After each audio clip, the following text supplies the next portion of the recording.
Bonjour à tous, c'est le Journal de l'Afrique. Je suis ravie de vous retrouver à la une ce soir. Les manifestants soudanais haussent le ton.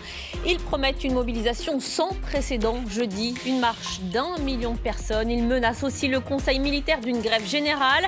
Si un gouvernement civil n'est pas rapidement mis en place, nous retrouverons à Khartoum notre envoyé spécial, Bastien Renouille. Le lancement de cette campagne de vaccination de grande ampleur contre le paludisme. Les enfants du Malawi, du Ghana et du Kenya vont être immunisés. Objectif, lutter contre cette maladie qui tue chaque année 435 000 personnes. Et puis la République démocratique du Congo, toujours sans gouvernement. 3 mois après l'investiture de Félix Tshisekedi, le président promet de nommer son Premier ministre très bientôt. Pourquoi une telle attente? Quels sont les rapports entre l'actuel président et son prédécesseur, Joseph Kabila? Nous poserons ces questions à notre invité, Didier Tshimanga, l'ancien porte-parole de Félix Tshisekedi. Mais d'abord, les portes du dialogue et des négociations sont ouvertes au Soudan. La déclaration du Conseil militaire ne convainc pas vraiment les manifestants. Ces derniers ont décidé de durcir leur mouvement. On retrouve justement à Khartoum Bastien Renouille. Bastien, une marche rassemblant 1 million de personnes, c'est la promesse des manifestants soudanais.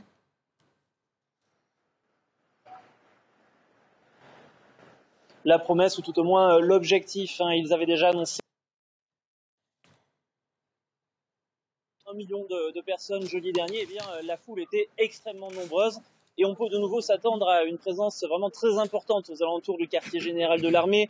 Des dizaines de milliers, voire peut-être même des centaines de milliers de personnes qui vont se réunir tout au long de la journée pour une réelle manifestation en début de soirée, probablement aux alentours de 19h ou 20h.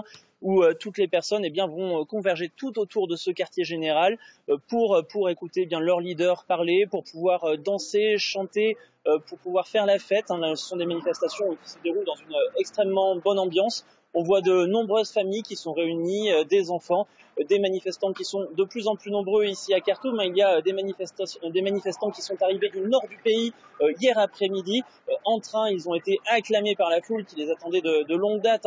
Cela prouve, selon la déclaration pour la liberté et le changement, que tout le pays reste mobilisé, que tout le pays est toujours debout pour demander le changement, pour demander la mise en place de la démocratie ici au Soudan.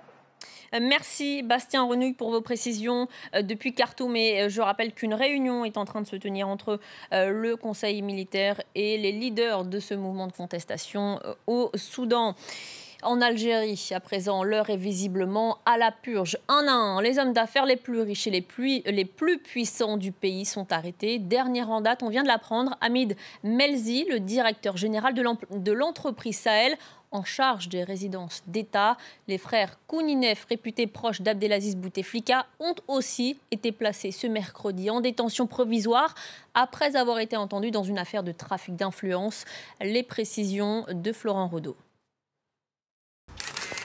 Ali Haddad début avril, Issa Drebrabre ce lundi et maintenant les frères Kouninef. Depuis plusieurs semaines, la justice algérienne s'intéresse de près aux activités de ces capitaines d'industrie. Dernière affaire en date, celle de la discrète mais néanmoins influente famille Kouninef. Agroalimentaire, génie civil, BTP ou encore hydraulique, la fratrie, milliardaire, est à la tête d'un empire. Le groupe QGC, qui a obtenu ces dernières années d'importants contrats publics, le fruit de sa proximité avec l'ancien président Abdelaziz Bouteflika. Les 4 frères ont donc été arrêtés, puis écroués, motif détournement de fonds publics et trafic d'influence présumé. Une offensive judiciaire qui ressemble fort à une opération main propre dans les milieux d'affaires algériens. Car lundi, c'était au tour de la première fortune du pays de se retrouver derrière les barreaux. Pourtant connu pour son opposition au clan Bouteflika, Issa Drebrabre est visé par une enquête pour corruption. Il est incarcéré à la prison d'El Arash. C'est là qu'est également détenu depuis 3 semaines Ali Haddad. L'ancien patron des patrons avait été arrêté fin mars alors qu'il tentait de quitter l'Algérie. Il est soupçonné d'avoir transféré des fonds à l'étranger. Des arrestations qui s'ajoutent au limogeage dans la sphère publique du PDG de Sonatrach, la compagnie pétrolière nationale, lui aussi était un proche d'Abdelaziz Bouteflika. Et puis on a appris le décès à Doha du chef historique du FIS algérien, Abbassi Madani. C'est lui qui avait appelé à la lutte armée après l'interruption en 92 par l'armée du processus électoral. Pour beaucoup d'Algériens, son nom est synonyme de la décennie noire de guerre civile. Au moins 60 morts et des milliers de déplacés, c'est le bilan des pluies diluviennes qui se sont abattues en Afrique du Sud, dans la province du KwaZulu-Natal. Les secours sont toujours à la recherche de survivants. La zone est dévastée. Le président Ramaphosa, vous le voyez sur ces images, s'est rendu dans les zones sinistrées ce mercredi. C'est une campagne de vaccination attendue depuis longtemps. Pour la première fois, les autorités de santé ont développé un vaccin contre le paludisme. Des centaines de milliers d'enfants doivent être vaccinés dans les semaines à venir. Shirley Sidbon.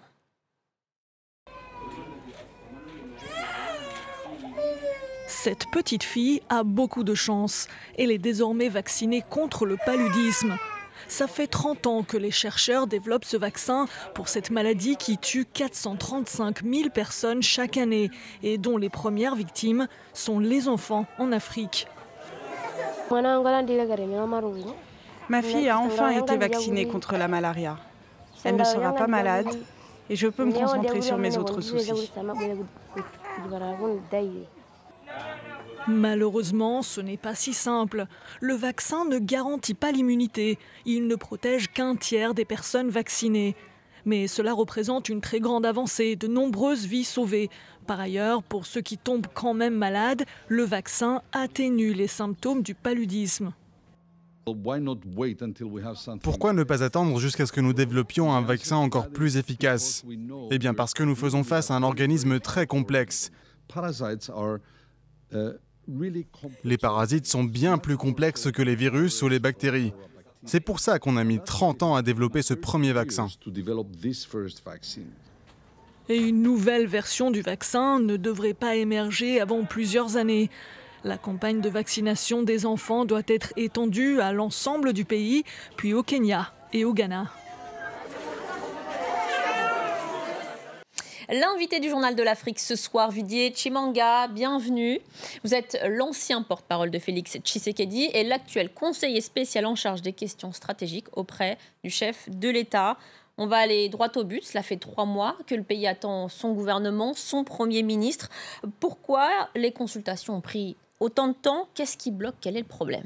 Écoutez, tout d'abord, vous savez que la RDC est passée à une transition historiquement démocratique et qui aujourd'hui, vous savez aussi que la RDC est un système, vit sous un système semi-présidentiel. Ce qui fait que la majorité parlementaire est très importante. Nous avons le cash, j'entends dire, s'est battu pour obtenir la présidence de la République avec des moyens assez restreints et il nous a été très difficile d'obtenir une vraie majorité au niveau du Parlement. Et ce Parlement, aujourd'hui, est détenu en majorité par l'EFCC. L'EFCC avec lequel nous avons eu des ententes, avec lesquelles nous avons décidé de discuter pour trouver les mécanismes qui vont permettre à ce que nous ne nous confinions pas, encore une fois, à des disputes politiciennes. Donc les discussions bloquent avec le FCC? Non, disons que le FCC, c'est une grosse machine. Il fallait qu'ils puissent s'entendre déjà autour de noms chez eux.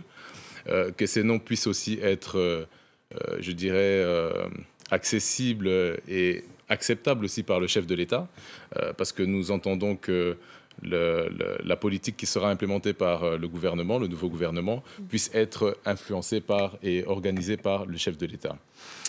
Ce qui fait que, bien entendu, on ne peut pas mettre la charrue avant les bœufs. Il a fallu réfléchir, il a fallu des concertations, il a fallu arriver à des propositions. Et je pense que dans les prochains jours, nous devrions avoir le nom du nouveau Premier ministre. Alors le FCC de Joseph Kabila, l'ancien président, beaucoup évoquent l'influence toujours importante de Joseph Kabila. Est-ce que Félix Tshisekedi est bridé par Joseph Kabila? Écoutez, comme je l'ai dit, c'est un système semi-présidentiel. Le FCC, qui a comme autorité morale Joseph Kabila, détient la majorité au Parlement. Comme je l'ai dit encore une fois, nous avons le choix entre nous battre politiquement en permanence et donc ne pas desservir à notre population des solutions. Ça fait 4 ans que nous organisions des élections, que nous y sommes arrivés et qu'un président démocratiquement élu a été comment dirais-je, est arrivé maintenant à la tête de l'État, M. Félix Tshisekedi. On ne peut pas se permettre du jour au lendemain. J'ai un petit vide. Mais alors, justement, oui. vous me parlez de la volonté du peuple congolais. Oui. Mais la volonté du peuple congolais, là où je voulais, c'est aussi le changement. Là où je voulais en arriver, c'est que donc nous avions le choix entre nous battre. Et nous battre sous-entend préparer peut-être une dissolution de Parlement dans une année, essayer de voir à changer la majorité au Parlement, etc., etc. Mais pendant tout ce temps, nous n'allons pas desservir le peuple et lui offrir des solutions. Or, nous sommes là pour offrir des solutions. Et la meilleure manière d'offrir ces solutions, c'est de pouvoir travailler avec ceux qui ont la majorité au Parlement et donc trouver une solution concrète pour les questions du peuple congolais. Et encore une fois, la volonté du peuple congolais, c'était une rupture avec le système Kabila. Est-ce que Félix Tshisekedi, est-ce que sa gouvernance va être une gouvernance de rupture ou est-ce qu'elle va être dans la continuité ? La rupture, elle est là. La rupture, déjà, c'est le fait que le chef de l'État soit quelqu'un qui vient de l'opposition, et l'opposition radicale. La rupture, c'est aussi le fait de vouloir, comme l'a dit le chef de l'État, se battre contre toutes les antivaleurs qui nous ont menés dans la situation dans laquelle nous nous sommes retrouvés pendant ces dernières années. Aujourd'hui, le chef de l'État veut pouvoir implémenter la ligne directrice du gouvernement. Le gouvernement sera bien entendu présenté d'abord par, ou du moins le chef du gouvernement sera présenté par la majorité au Parlement, qui aujourd'hui est entre les mains du FCC. Donc bien entendu, si nous voulons pouvoir travailler et non pas perdre notre temps dans des disputes politiciennes, eh bien il faut que nous puissions avoir un entendement. Et c'est ce qui va être fait. Peut-être certains pensent que c'est un détail. Janine Mabunda vient d'être nommée présidente de l'Assemblée nationale. Elle a affiché clairement la couleur en arborant un macaron avec la tête de Joseph Kabila. Le message est plutôt clair. Qu'est-ce que va penser le peuple congolais de ça ? Écoutez, Janine Mabunda vient, comme je le dis encore une fois, d'une majorité parlementaire et donc vient d'une famille politique. Cela n'empêche pas qu'aujourd'hui... Oui, elle est présidente de l'Assemblée nationale sous la présidence. Cela n'empêche pas aujourd'hui que justement, elle va devoir se plier au fait que le chef de l'État, c'est M. Félix Tshisekedi et non plus M. Joseph Kabila. Donc de toute façon, il va falloir trouver des mécanismes pour que la politique du chef de l'État, M. Félix Tshisekedi, puisse être implémentée par le nouveau gouvernement, puisse être influencée aussi au niveau du Parlement. Cela sous-entend donc que nous puissions avoir de sérieuses discussions entre le FCC et le CACH. Très rapidement, il y a un mois, Martin Fayoulou, sur ce plateau, disait que Félix donnait des béquilles à Kabila. Qu'est-ce que vous lui répondez ? Écoutez, lorsqu'il y a eu ces élections, je doute fort que M. Martin Fayoulou et le Lamouka, enfin le groupe Lamouka, auraient pu réussir à obtenir une majorité au Parlement. Elle ne l'a pas de toute façon aussi. Même si c'était eux qui avaient réussi à gagner la présidence de la République, ils auraient été dans une situation qui est quasiment identique à la nôtre aujourd'hui, c'est-à-dire d'être en minorité au niveau du Parlement. De ce fait, il faut trouver des solutions. Alors, quelles sont les solutions ? Se battre entre politiciens et regarder les intérêts des politiciens ou bien regarder les intérêts du peuple congolais. Le peuple congolais aujourd'hui est dans une attente. Et cette attente, nous devons lui trouver des solutions. Et ces solutions seront le fait d'une forme d'alliance entre le FCC et le CACH pour le gouvernement. Tshimanga, on aura compris la voie du compromis. C'est la fin du Journal de l'Afrique. Merci de votre fidélité. Je vous retrouve dans moins d'une heure pour une nouvelle édition. À tout de suite.